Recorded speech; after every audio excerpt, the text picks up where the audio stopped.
when I'm having a conversation with somebody, the way I'm processing it is like I'm basically imagining, I'm like playing out what they're saying in my brain, because that is how my brain is going to actually absorb it. And it's in the other way too. I've noticed that it's really, really hard for me to like identify emotions I'm feeling and verbalize them. And I realized it's because like everything, it comes to me so visually. That's why I like to turn to art to kind of express how I'm feeling, because that makes sense. It's like I can go straight from brain to whatever my art is, but brain to words first is just like an extra very difficult step for me to take a lot of times. That's interesting. I hadn't actually thought about it, but with the way you describe that, I can actually kind of commiserate with that in texture. A lot of the time, if I'm feeling really like grumpy or salty, I get the feeling of like sandpaper on my fingers. I don't know how better to put that. But like if I'm feeling really like happy and nice, then my hands always feel kind of warm and soft. So that's interesting. I wonder if there's a correlation between sort of a synesthesia, between your senses not firing right, and processing of information.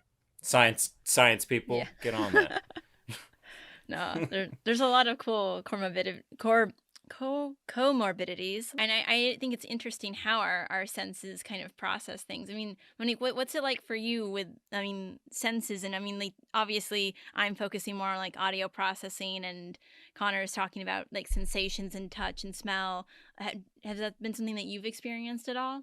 It's a mix of both, honestly. For me, it's definitely, I can relate to what I like to call tunnel hearing, where I will, like you, focus in on one particular voice. An example will be my mother could be talking, but if the TV's on, I will hear the TV, and that's all I will hear. I will be looking at my mom, but I'm hearing the TV. And like anything my mom says is going in one ear, out the other, because all I hear is Ari Melber on whatever channel Ari Melber's on. In that same vein, if there's a TV on in the room and someone's talking to me, I can't hear either of you. Like all I'm hearing is just a wall of noise, and I just go my brain just short circuits, and I can't process anything that's coming in. So that's funny. I've had that experience too once or twice. That's only when I'm feeling extremely overloaded or overwhelmed. There have been times when I've had to leave, like physically leave rooms, because I've been so overwhelmed because there's too many sounds and sensations going on. There's too many people talking. The lights are too bright. Just like, I have to leave. Goodbye.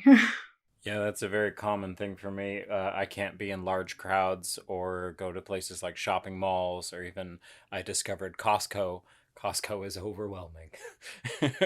After I can maybe spend like 2, 3 minutes in a crowd, and I'm like, there's just too much. There's too many people. There's too many sounds, too many smells. I'll be outside. Like, I'll go wait in the car. You guys take your time. Like, do what you got to do, but I can't do this anymore. I do have to say, like, candle stores are nightmares. That's like an immediate headache. Like if I go into one, like I'm done. I'm out. Like I'm out of commission for like the rest of the day. Like I need to rest after going inside a candle store because of how much smell there is. For me growing up, it was Home Depot. I disdain Home Depot. I think Home Depot is very noisy and very just walking around bigger stores like Costco. I relate to that. I'm like, I'm not a fan of it. I like the smaller stores. I don't know why, but I've always felt like, I don't know if this is an ADHD thing or not, but I like big spaces that have tight spaces in them. Like I feel safer when I feel enclosed sometimes, which makes no sense, but that's Barnes where I am. Barnes and Noble, man. Barnes and Noble. Oh, yeah. Big high ceilings, Yeah. narrow little book. You're surrounded by Yeah. books on every side. They absorb all the sound. That nice Yeah. paper, you know. Everyone's quiet because it's a bookstore. Barnes and Nobles are where it's at. I have to say, bookstores are a good vibe Get for that that. nice paper smell. Yes. You Oh. know, that's Yeah. that's where it's at.